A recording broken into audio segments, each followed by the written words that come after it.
Hey, everybody. It's Kevin and Kristin, and we said we were both physically here, and now we're getting mentally here. And we're getting because we said that cash is king, but we were just laughing that it should be queen because the king is the weak one on a chessboard. The queen is the one that does everything. Listen to this episode. We're going to talk about business models in particular and how you can utilize point of care testing in a bunch of different ways and integrate it into what you're doing. We'll talk to you in a sec.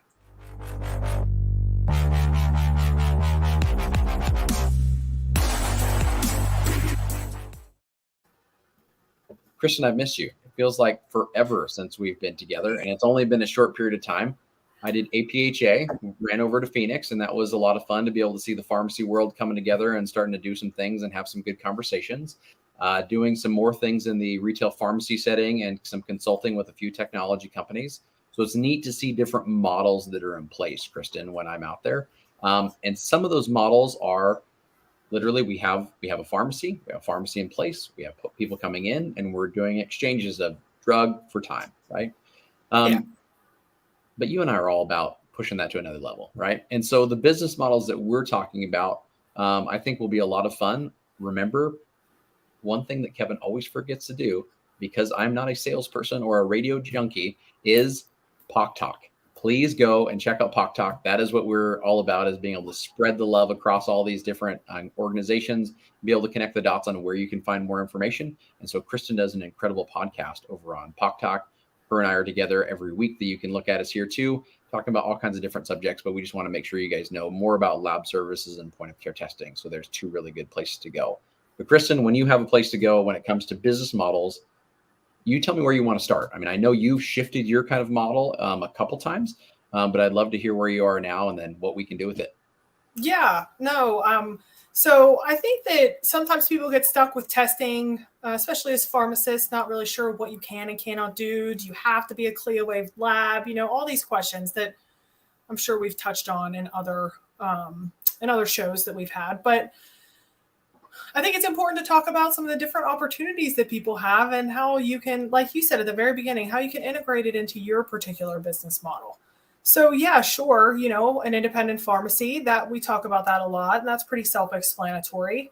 And that could look different for every independent pharmacy. But then what I do is I don't have a pharmacy. And so when the pandemic happened and I saw the need in my community, I started a testing facility. And so that ended up, prior to that, I was doing functional medicine consultations. So I had a small patient base that was seeing me and paying me cash for consultations. But really the testing came from the need I saw in my community through the pandemic. And so my business, revenue shifted dramatically to the main focus of being testing because of the need that we had at that period of time. And I was still doing consultations, but really the focus was testing. And so now, fast forward 3 years or so, it's kind of started to shift back to primarily consultations, but I have really continued to utilize the testing that we were doing to continue offering those services to my patients and to the community. And it hasn't halted, it's expanded into different things for things that you and I have already touched on, like A1Cs and lipid panels. That's really where my focus is, but you could even get into drug urine screens or STD testing. We should talk about STD testing at some point, because I think a lot of pharmacists stay away from that area, really myself included. I don't do that right now. But it is one of the leading selling tests on the market because people want that privacy, right? They just want to be able to buy the thing, do the test, and move on, and it be a very private transaction. So point being is that I really feel like... What did you say? Well, sorry. I was going to say, tell us a little bit more about that transition, Kristin, when you went from, first, like the business model you did, for you, it seems very normal. I think for most listeners, they're going, wait a sec, she started a testing facility and did functional medicine services to it. So I guess a couple of things there, talking business models. You saw a huge opportunity because you knew people needed testing. So making that testing facility, having a physical location for people to and utilize functional medicine and or clinical services inside of there. Was it appointment based, Kristin? How did you get the word out that it was available? How did you get people in the door? Did you appointments? Was it PRN? All that good stuff. Yeah, those are such good questions. And, it was a lot of trial and error. It was a lot of me just jumping in and figuring it out as I went. And it just kind of has worked out. And so I do all my consultations. At one point I did have an office space, but now I've shifted everything to virtual. People want virtual. People are primarily used to it at this point. So I just feel like the expense of a brick and mortar for what it is that I'm focused on is an unnecessary expense. I don't have enough patients coming to me wanting to meet in person. So everything's virtual. I did a lot of stuff through Google, and optimizing your Google business page is enormous for our businesses.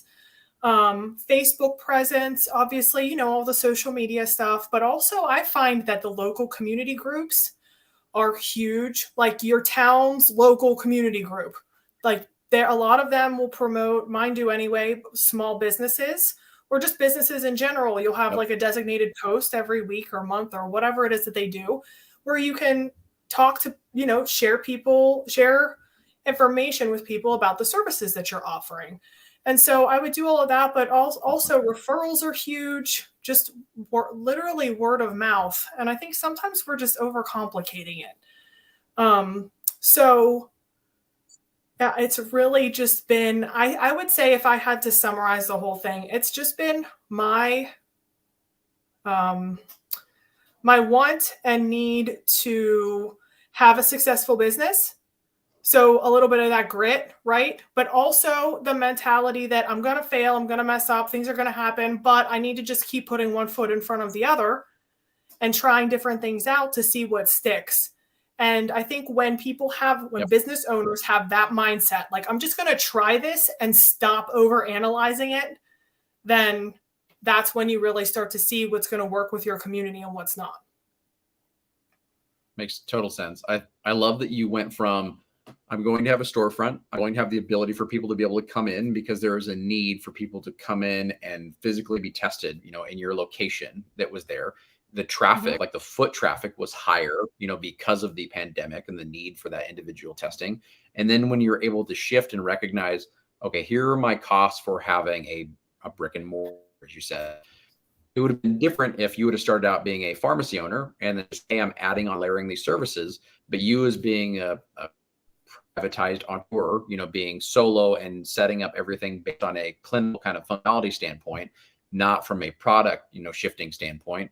You said to yourself, there is a ton of opportunity for me to already meet with my clients virtually, and I can transition point of care testing and lab services virtually as well. So that piece right there, Kristin, that grit element of making the conversion, awesome. I think we've talked a ton about how to use point of care testing and lab services inside of a pharmacy, right? I mean, I think there's a lot of simplicity to it. We just add on another clinical service. It's like adding on a physician's assistant or an MD inside of the pharmacy. It's like adding a lab inside of the pharmacy. You're adding on another typical service that we can copy or emulate what's happening in other situations. But remote lab services is interesting. And I know you have two different ways you wanted to take us in this episode on what is remote services, how to take advantage of those. Yeah. So, I mean, what I've described is just one example of how maybe you could make it work. And I'm slowly shifting. If you just wanted like a little look into maybe my business future a little bit, is I'm slowly shifting into more in-person events and talks. And, we used to call them the brown bag, bring your medications in, and the lunch and learn type things. But people want that level. We want to see each other in person, but virtual is just totally exploded. So I feel like we can get really creative with what it is we do. And being creative, you can be a full mobile testing lab, and you can add all kinds of other services. I mean, imagine having a mobile lab where you're doing not only just testing, but you're doing immunizations, and maybe you're doing medication reviews and, all types of different things, whatever it is that you're interested in.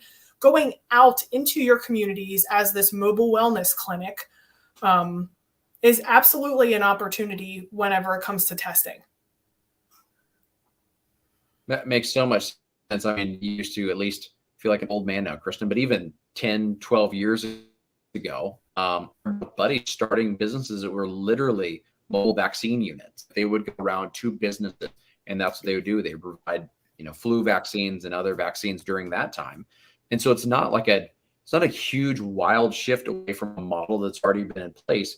We're just adding an additional service on there that has value, and a lot of people need it, right? And so I think that makes a ton of sense to target. So there's one model. Like, we could literally have like a testing van or something that we set up well that we can bring to community centers. We could bring to, as you are talking kind of off camera, we could bring to a long-term care kind of facility, a step-down facility, that if someone is in a senior kind of living setup or they're in an assisted living setup, if they need those kind of testing elements to be done inside of those settings, you can partner with those organizations to do so. Same thing with a senior care center or an activity or an event center or a church or whatever the case may be. So you can find a spot to go and move your mobile unit to. You can see a ton of people. It is not door to door, when we're really starting to decrease our margins with all the travel. But one you and I talked about is really interesting, because you're in this right now is true virtual, not having a necessarily a mobile unit. And a couple things we talked about is, one, you can ship lab service kits to those homes that they can get those things done with either blood drop testing or other things, and be able to send those off and get the test results and get them back to you. And what are some other things you can do in the true virtual environment to still incorporate these things, Kristin? Yeah, no, the test kits are huge. And the beauty about the test kits is that you don't have to be a CLIA-waived lab in order to do that. And you're still marking the kits up. So you're still making up a profit on the kit that you're selling, but then you're also establishing yourself as the expert by being the person that they're going to actually interpret the labs. And then you can triage or, whatever it is that you feel necessary for your particular business. But then when it comes to actually testing people, like right now I have a diabetes prevention program that I'm doing right now. And so I'm incorporating those A1C finger pricks into that program. So that is actually in person.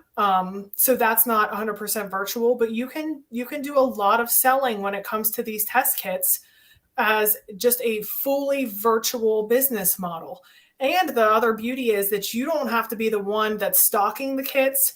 You don't have to be the one that's worrying about shipping the kits. So just a couple clicks in a certain platform can have a kit shipped to a patient, and they've paid you for that. So I do a lot of that. I have a whole e-commerce site that people can literally just go to the website, purchase the kit that they want to purchase, and it shows up at their door. Yeah, I think that we should have definitely had Thea on this, and I'll probably bring her up next. But you can see a ton of ways that you can be able to pull in remote patient monitoring and remote therapeutic monitoring, chronic care management on this hybrid model that you're working on now, Kristin, of being able to say, I can go and provide these services in community centers and do the direct testing there. And then the follow-up, the real business model kind of moving forward is, and then I can take you clinically on board as one of my clients, and then follow you and help you with that disease state to be able to move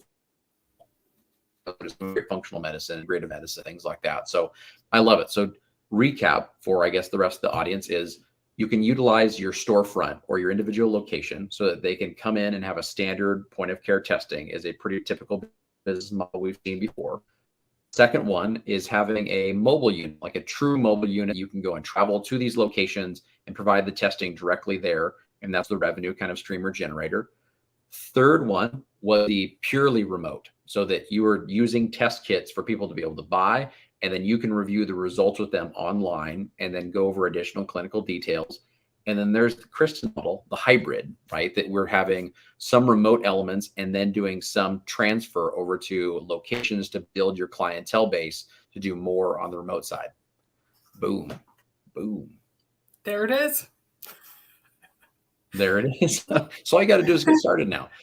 Okay, Kristin. So one fun thing is, before we let everybody get rock and rolling, and you'll like this because I was a basketball guy growing up. I was going to be Allen Iverson, or anybody that I was really looking up to. I did not go to the NBA, unfortunately, but I still love basketball.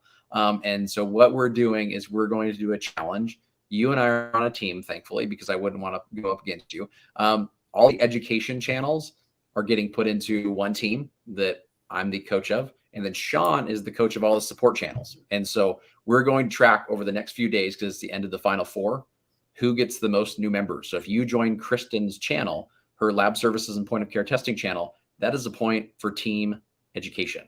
If you join another channel on the support side, which, I mean, I'm not going to lie, I still want you to be able to join them too, but just less of them than of us. Then they get. So we'll be going back and forth for the competition, and we'll see who does the best there. Obviously, we're going to win, right, Kristin? I mean, other fun things is the referral campaign. So if you have folks that are in your kind of pharmacy network to be able to pass over and become part of RPH Ally, to join Chris and I over there, and you guys are already part of it, then go ahead and jump on. We have a referral program, and whoever refers the most folks to be able to join RPH Ally, which is totally free, then we're going to send some swag out. If you want an RPH Ally hat or a t-shirt or any of that good stuff, we'll send it over. And we need to get some over to Kristin too. I could see her definitely rocking a ball cap with me. I don't know if you want me to do that. Well, everybody, thanks so much for having some fun with us. Hope you learned something from the business models, because there's a lot of different ways to go about it. And we're really excited for you to be able to join us over on the lab services and point of care testing channel and joining RPH Ally. So hopefully you have a good rest of the day. Kristin, we'll talk to you soon. All right. Bye, guys. Bye.